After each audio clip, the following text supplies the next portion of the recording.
মানুষ কি টাকায় বিক্রি হয়? টাকায় বিক্রি হয় পশু। আপনারা তো মানুষ, আবার এই পশুও তো বিক্রি হয়। একটা মান আছে 20,000, 50,000, 1 লাখ, 2 লাখ। আর আপনি কোন মানুষ যে ভোটের আগের রাত্রে 500 টাকায় বিক্রি হয়ে যান? আপনি মানুষ না পশু? আপনারা পশু বললেও হবে না, আপনি পশুটাও খারাপ।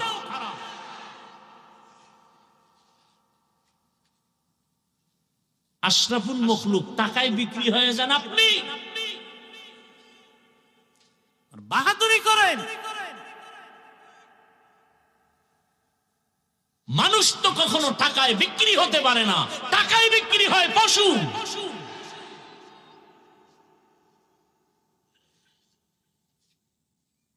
আপনার দাম, নিজের দাম নিজে না দিলে কে দিবে? আপনার ইজ্জত আপনি রক্ষা না করলে কে করবে? আল্লাহ হেদায়েত দান করুন। রাত্রে যারা মান্যত করছো টাকা খাবাই, বাথরুমে গিয়া 10 গ্রাম পায়খানা খাইও, পরে এলেঙ্গা বাজারে গিয়ে হালাল সাবান কিনে কুলি করবা, গন্ধ শেষ। আর যদি পচা টাকা খাও, জাহান্নাম ছাড়া এ গন্ধ যাবে না। আল্লাহ হেদায়েত দান করুন। যার থেকে টাকা খাইছো, নিয়ম কি, ও আবার ক্ষমতায় যাইয়া তোমার কপালে যা বরাদ্দ হবে সরকার থেকে সব ও খাবে।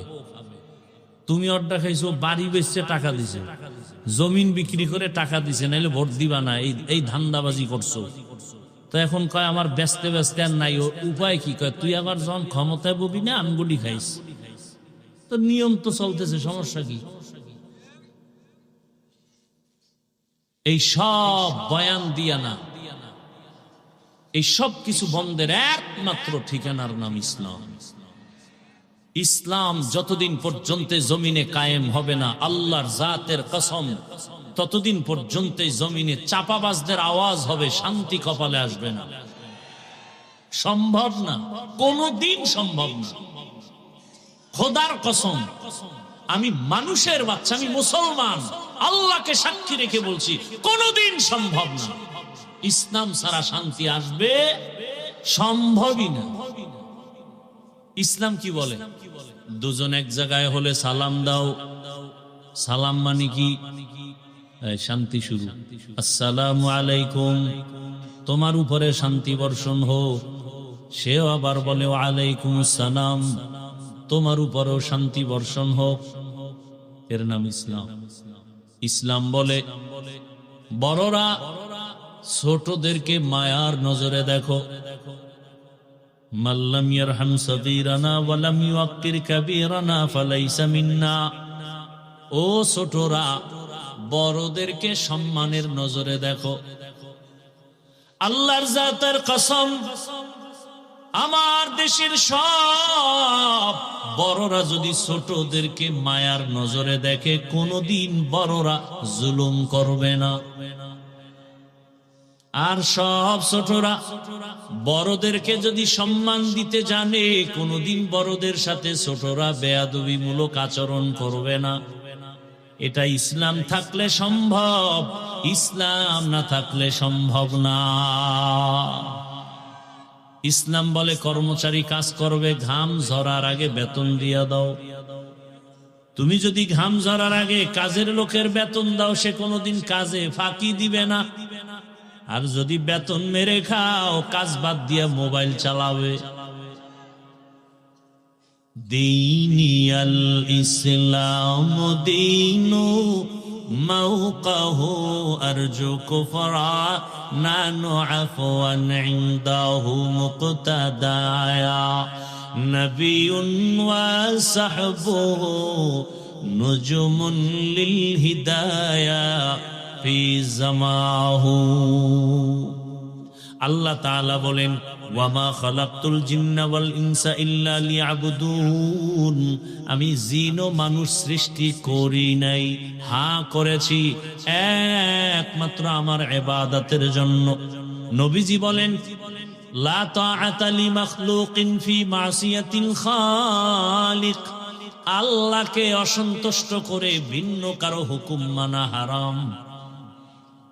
আল্লাহকে বেজার করে দুনিয়ার কারো হুকুম মানা যাবে না, হারাম। এ হলো তরজমা। ব্যাখ্যা কি? বলে আল্লাহকে বেজার করে পীরের কথা মানা হারাম। এখন কোন তারসেরা যদি কয় পীরের কথা মানা হারাম, কত নাম্বার আয়াতে আছে? ভালো করে বুঝেন, আল্লাহকে বেজার করে নেতার কথা মানা হারাম, আল্লাহকে বেজার করে মা বাবার কথা মানা হারাম। এক কথায় জবাব, দুনিয়ার সবাইকে বেজার করা সম্ভব, আমার আল্লাহকে বেজার করা সম্ভব না। কিন্তু আমরা করি তো উল্টা। পর্দা করলে আত্মীয় স্বজন বেজার, আমার আল্লাহ খুশি। এবার আত্মীয় স্বজনের খুশি রাখার জন্য পর্দা ছেড়ে দিছে, দইরা বসলে বলে আল্লাহরে পরে খুশি করমু, তওবার মাধ্যমে এখন একটু আত্মীয় খুশি করে নেই। ভাইরা আমার, দুনিয়ার সব বেজার হতে পারে, আমার আল্লাহকে বেজার করা কোনোভাবেই সম্ভব না। জমিন কার? আসমান কার? সূর্যের আলো ভোগ করেন কার দেওয়া? চাঁদের আলো কার? বাতাস ভোগ করি কার? তাল মিলাইয়েন না, বুঝা শুনে কইেন না। হতে পারে না যে না হুজুর আসলে ঠিকই বেতালে বইলে ফলাইছি। মূল বিষয় হলো চাঁদের আলো আর সূর্যের আলো আল্লাহ দেয়, আর এই যে বাতাস টাতাস যা নিতেছি না আমগো দলের নেতারা দেয়। থাকলে বলে কে দেন? আমার আল্লাহ। জমিনের ফসল খাই কে দেন? ভালো করে বুঝেন, আমার আল্লাহর দেয়া জমিন, আল্লাহর দেয়া আসমান, আল্লাহর দেয়া পানি, আল্লাহর দেয়া বাতাস, আল্লাহর দেয়া সূর্যের আলো, চাঁদের আলো, সব তুমি আমার আল্লাহর দেওয়া ভোগ করো। ওই আল্লাহর জমিনে থাইকা এখনো আল্লাহরে চিনো না। কার বাতাস নেও, এখনো তার সেই মালিকের চিনো না। বিনা টাকায় ফিরি কার আলো ভোগ করো, তারে চিনো না। এত দয়াময় কে যে আমারে ফিরি দেয়? তোমারে যদি ফিরি কেউ বাড়ি গাড়ি করে দেয়, তুমি দেয়ার পায়ে চুমা দিবা। আমার আল্লাহ। ঘুমায় গেছি, মরার ঘুম, দোয়াও তো করছি মরার দোয়া, আল্লাহুম্মা বিসমিকা আমুতু, তোমার নামে মরতেছি। ওই ঘুম থেকে যদি আমার আল্লাহ সজাগ করে না দেন, জমিনে আর কেউ সজাগ করতে পারবে? কিন্তু সে আল্লাহকে চিনি না। আল্লাহকে যদি যে চিনে না সে মানে না, যে যাকে চিনে না সে তাকে মানে না, আর যে যাকে চিনে সে তাকে মানার মতো মানে, জীবন দিতে রেডি। নবী বলেন আল্লাহকে বেজার করা যাবে না, কারণ দুনিয়াতে যাদেরকে দেখো বাবায় দেয়, মা দেয়, ভাই দেয়, বোনেরা দেয়, দয়া করে দয়া, এরা আমার আপন আপন বলি। কিন্তু আল্লাহর জাতের কসম, আমার আল্লাহর মতো আপন কেউ নাই, বাকি সব হলো স্বার্থপর। মনে করছিলাম আব্বা আম্মার বুঝি স্বার্থ নাই। আরে সর্বনাশ! সোনার বাংলায় তাকায় দেখি স্বার্থের টানে মা বাবা সন্তানের জবাই করে দিছে। বাবা হইয়া মেয়েটাকে হোটেলে ঢুকাইয়া কয়, আজকে রাতের জন্য তুই আমার কাছে মেয়ে না, স্ত্রীর মতো। এটা ইন্ডিয়ার খবর। কোথায় টের পাইতেছেন? চরিত্র গেছে কই? আসলে মানুষ হইতে পারি না, এই জন্য এটি শুনতেছি কানে, ঠিক দিলে ধাক্কা লাগে না। মানুষ হইলে ধাক্কা লাগতো। বক্তা হইছি, মাওলানা হইছি, মানুষ হতে পারিনি। বড় কঠিন জিনিস। টুপি, দাড়ি, নামাজ, রোজা সব কইরা আপনাদেরকে পাও ধরে ধরে বয়ান করতেছি, আবার মাপ চাইতেছি, আবার বলতেছি আমি বক্তা হইছি, ঠিক মানুষ হই না। তো আপনার যাদের নামাজ রোজা কিচ্ছু নাই, আপনি কেমনে মানুষ হয়ে বসে আছেন? আপনি কোন ভাবে, কিভাবে নিশ্চিন্তে বসে আছেন? ওমরে ফারুক রাদিয়াল্লাহু তাআলা আনহু দুনিয়ার মানুষকে বলে, দে আমারে চিনুনি তোরা, আমি কত বড় সন্ত্রাসী জানো? 27 বছর বয়স, আমি ওমর 27 বছরের কালে তরবারি নিয়ে দৌড়াইছি মুহাম্মদের কল্লা ফালাইতে। কে কি ঘটনা জানেন না? সেই ওমর রহমতের নবীর সামনে আসিয়া মোমের মতো দুর্বল হয়ে গেলাম। চেহারা দিয়ে তাকাইয়া এত মায়া লাগছে, অন্তর সাক্ষী দেয় এই মানুষ কখনো দুশ্মন হতে পারে না। রহমতের নবী তো দামি নবী, কেমন আমার আল্লাহ তো তাকে আলাদা করে মায়া দিয়া বানাইছেন। কেমন মায়ার নবী! সমস্ত নবী আল্লাহর বন্ধু, রসুল আল্লাহর বন্ধু, মুসা নবী আল্লাহর বন্ধু, ইব্রাহিম আল্লাহর বন্ধু, ঈসা নবী আল্লাহর বন্ধু, সব নবী রসুল। আমার নবীও আল্লাহর বন্ধু। ব্যবধানটা কোথায়?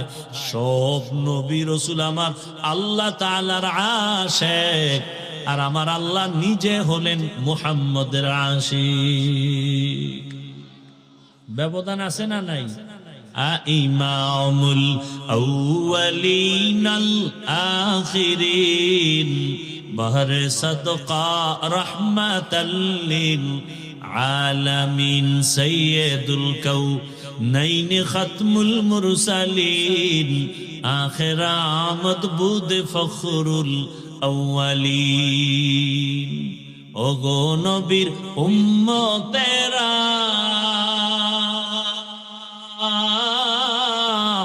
হয়ে আজি দিশাহারা, কোরআন হাদিসের চলো যখন যাহা চায় মনে,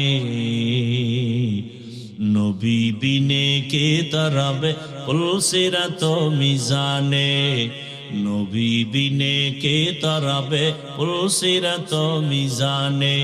উম্মতের কান্ডারি নবী কাঁদছেন উম্মতের লাগি, এখনো কাঁদেন নবীজি শুয়ে মদিনার পানে,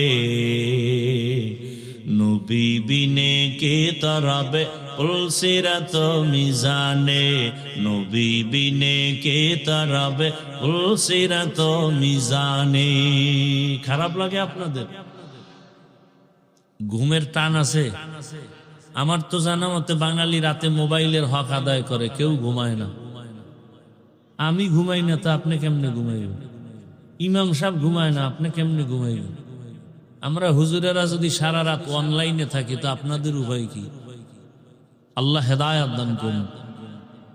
এই জন্য অল্প টাইম কখন বলি এত কথা। আবু হুরায়রা রাদিয়াল্লাহু তাআলা আনহু বলেন, মদিনাতুল মুনাওয়ারা একজন সাহাবী মক্কা থেকে আসছেন হেঁটে হেঁটে, এসে দেখে মদিনার মাঝে আবু হুরায়রা, চারো পার্শ্বে মানুষ ভিড় করে বসে আছে। হাদিস শুনে আবু হুরায়রার থেকে, বয়ান শুনে, হঠাৎ আবু হুরায়রা বলেন, ওই সাহাবী, ভিড় কমার পর আমার কানের সাথে মুখ লাগায় কয়, আবু হুরায়রা সাহেব একটু কথা বলবো। ডেকে নিয়ে পাশে গেলেন আর বললেন, আমি মক্কা থেকে হেঁটে হেঁটে কষ্ট করে আসি, আমার একটা হাদিস শোনাবেন, তবে একা একা শোনাবেন। ওই হাদিস, যেই হাদিসটা আপনাকেও নবী বড় আদর করে শুনাইছেন। আবু হুরায়রা বলেন, আমি তার হাতটা ধরে মদিনা এক পার্শ্বে একটা নির্জন ঘরের মধ্যে চলে গেলাম। ওখানে যাইয়া ওই সাহাবী ভাইকে বসাইয়া আবু হুরায়রা বলে, এই ভাই, রহমতের নবী এমন একটা নির্জন জায়গায় আমি আবু হুরায়রাকে বসাইয়া একটা হাদিস শুনাইছিলেন, কেউ ছিল না, নবী আর আমি। কই বইলেই একটা চিৎকার দিয়ে আবু হুরায়রা বেহুশ হয়ে গেছে। সাহাবী ভয় পেয়ে গেলেন। হুশে আসার পরে আবার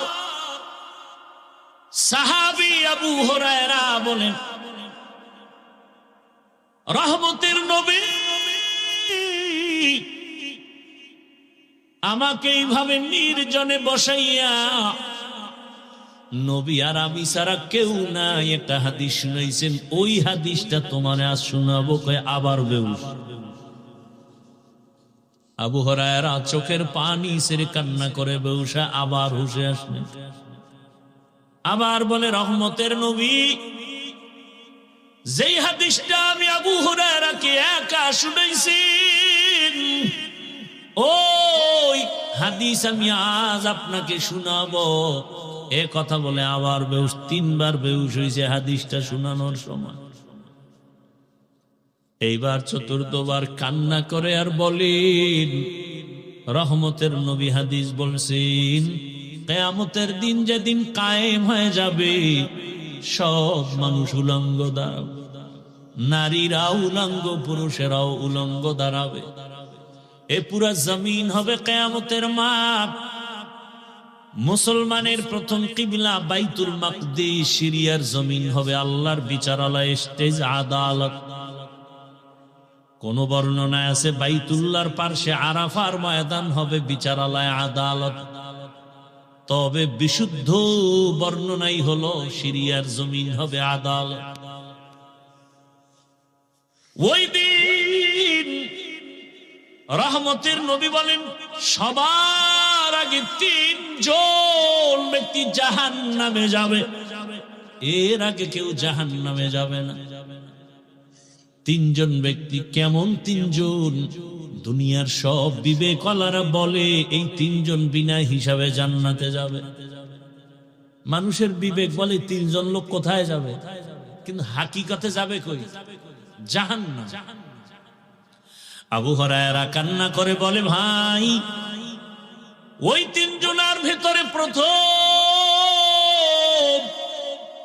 আল্লাহ একজনকে ডাকবেন, জামা কাপড়ে রক্ত মাখা, ডেকে বলবেন, আসো, তোমার শরীরের জামা কাপড়ে রক্ত লাগানো কেন? বলে, হে মালিক, আমি যুদ্ধের বীর যোদ্ধা, শহীদ, আমি যুদ্ধের ময়দানে গিয়া শহীদ হয়েছি, সেই রক্ত লাগানো আমার লাশ, আমার কাপড়। এবার আল্লাহ কয়, যুদ্ধ কেন করছিলি? বলে, ইসলামের